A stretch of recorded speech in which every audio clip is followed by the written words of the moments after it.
natureza é de facto uma grande, se não é a maior, é uma grande professora. Com certeza. Disse que os filósofos antigos, sobretudo, eles diziam que só Diógenes de Babilônia falava sobre isso, que os grandes filósofos, eles leem diretamente na vida, que os livros, as obras, são para aqueles que já não têm condições de ler na vida. Aí leem através de uma obra. Não é mal, mas significa que eles já não têm um contato direto com a vida como algo pedagógico. A vida está constantemente nos ensinando. A natureza é muito rica em ensinamentos. A natureza, vamos falá-la, a natureza, as árvores, os insetos, a relva, os pássaros, é isso que estamos a falar. E nos dias de hoje há um grande desapego, as pessoas desconectaram-se com a natureza. Faz parte de um bom projeto filosófico haver essa conexão com a natureza outra vez? Sim, haver conexão com a natureza e o desenvolvimento de uma visão simbólica, onde possamos extrair dela os seus ensinamentos. Se você olha, por exemplo, uma tempestade, é uma coisa muito interessante. Quando a natureza sacode violentamente as árvores e depois que passa fica aquele manto de folhas secas no chão, você percebe que até para destruir a natureza é bela. Aí de repente você desvia o olhar para um prédio que acabou de ser construído, mas já é feio, já é antiestético, foi feito com o mínimo custo para o máximo lucro. Você percebe que o ser humano sabe ser feio até quando constrói. Ou seja, você percebe que um está no seu caminho, no Dharma, como dizem os indianos, e o outro não. Um faz aquilo que lhe corresponde no esquema da natureza, e o outro não. Portanto, por essas pegadas você reconhece. Ou seja, o Dharma, o Karma, conceitos indianos, estão à nossa volta observando a natureza. A sobrevivência dos diferentes dentro de uma floresta, você tem plantas as mais diversas possíveis, é a biodiversidade, e convivem todas muito bem entre si. E conformam um cenário belíssimo. Quando nós começamos a perceber quais são as questões fundamentais da nossa vida, começamos a perceber que elas sempre foram tratadas através desses mitos. Quando, por exemplo, você tem Cronos devorando todos os seus filhos, significa o tempo devorando todos os seus filhos. Devora cada um de nós, a menos que caminhemos para o Olimpo, que é uma dimensão de consciência que se coloca acima do tempo banal. Quando começamos a acumular aquelas coisas que nada nem ninguém pode tirar de nós. Então, em várias trajetórias míticas dos celtas, o mito do rei Arthur, a tradição egípcia, você se reconhece ali e vê situações que você está vivendo. Quando no mito do rei Arthur, Guinevere trai Arthur para se unir a Lancelot, nada mais é do que nós traindo os nossos princípios espirituais por apego ao corpo, por mimá-lo, por dar a ele o maior conforto possível. Essa trindade existe dentro de nós. E há muitas histórias que se repetem, não é? Curiosamente, em vários pontos do planeta e em vários tempos, as mesmas verdades são ditas de outras maneiras, não é? No Brasil existe também muita mitologia. Já agora, isto não estava no guião. No Brasil, a professora é brasileira. Sim. Existe mitologia indígena, tem conhecimento de mitologia autóctone do Brasil? Eu conheço muito fábulas, contos. A mitologia, normalmente, ela tem uma estrutura simbólica mais complexa. As fábulas, os contos, têm um conteúdo mais de teor moral, ou seja, um pouco mais rápido para que a gente decifre. Mas também há lá a verdade, não é? Há lá muita verdade e muita sabedoria. Também há muita verdade. Porém, pode-me dar um exemplo, professora? Eu seria pedir muito.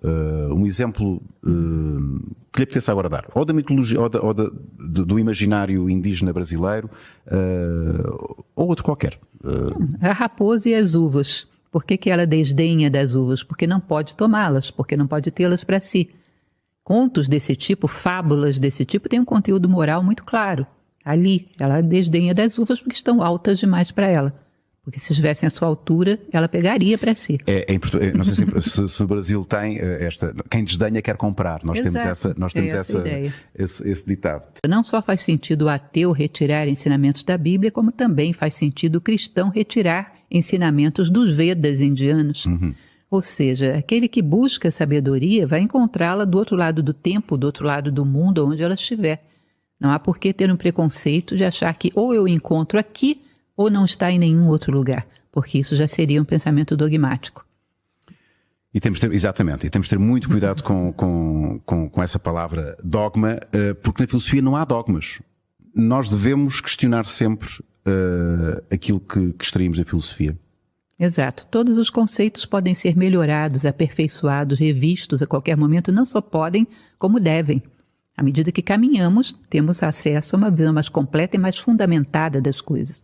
Então vamos deixando para trás determinadas visões que eram ainda muito, digamos, infantilizadas, imaturas. E é assim que deve ser. E a professora, apesar de ter tantos anos de filosofia na sua vida e enquanto palestrante e comunicadora, ainda altera a sua opinião, ainda há descoberta, ainda se entusiasma pela filosofia? Com certeza, sempre. Ainda tenho muito o que descobrir.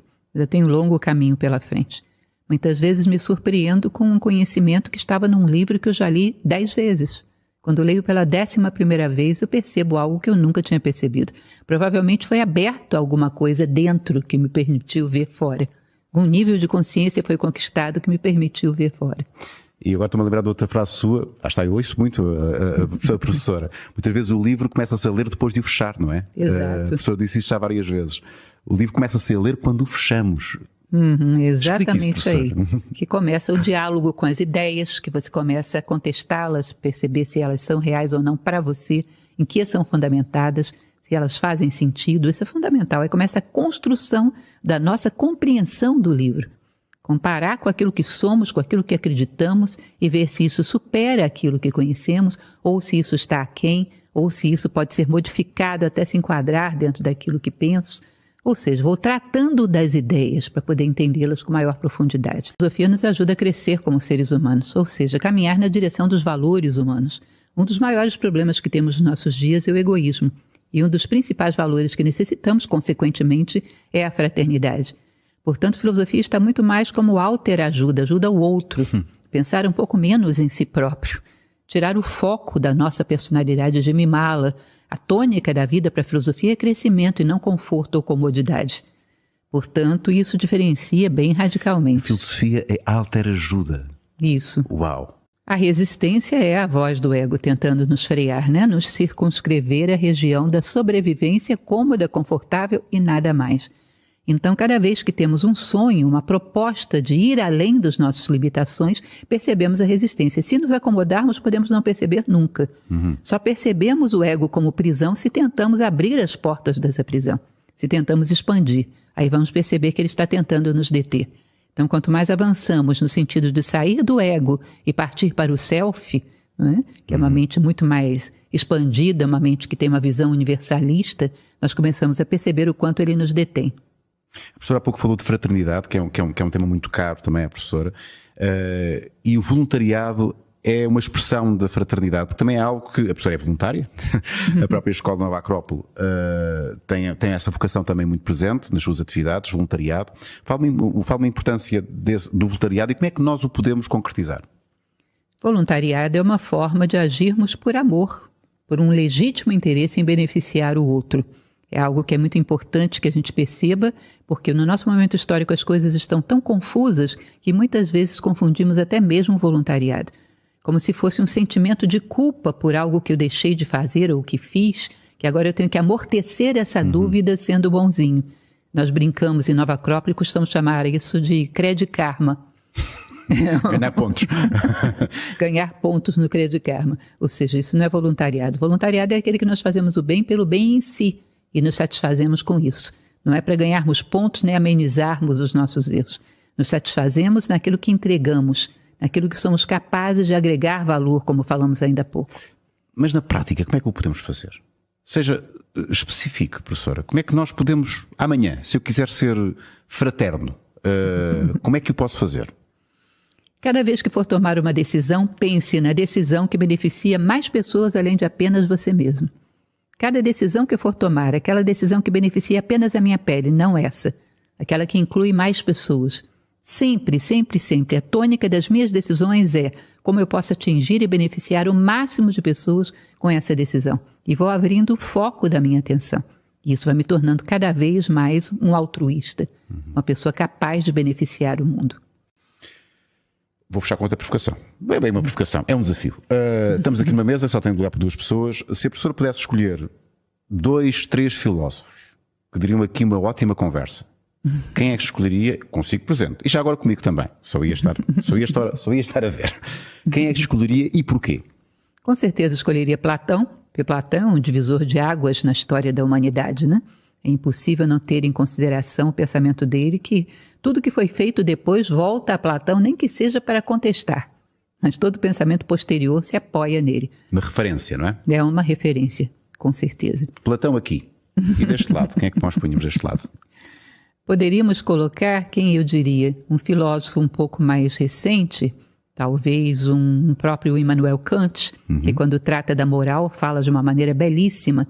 Gosto muito do aspecto moral de Immanuel Kant, a fundamentação da metafísica dos costumes. Tem uma visão muito profunda e muito interessante. Iria haver discussão entre eles os dois ou não? Ah, provavelmente. Provavelmente. Não digo discussão, mas uma expansão, né? Uma visão de valores que seria complementar, eu acredito. Discussão. Em algumas coisas, quanto ao aspecto moral. Em outros aspectos, Kant deriva bastante da visão platônica. Discussão, qual é que é a origem etimológica da palavra discussão? Consegue? Discussão não quer dizer... Não, discussão não tem que ser necessariamente mau, não é? Tem um sentido pejorativo, mas não há discussões positivas, não é? Na discussão, Um diálogo, né? Sim, seria diálogo, melhor sim. do que uma discussão. Diálogo é melhor. Sim, A discussão significa que o aspecto emocional já entrou em jogo. Portanto, você já perdeu um pouco do controle da situação. Um diálogo, sim, é maravilhoso.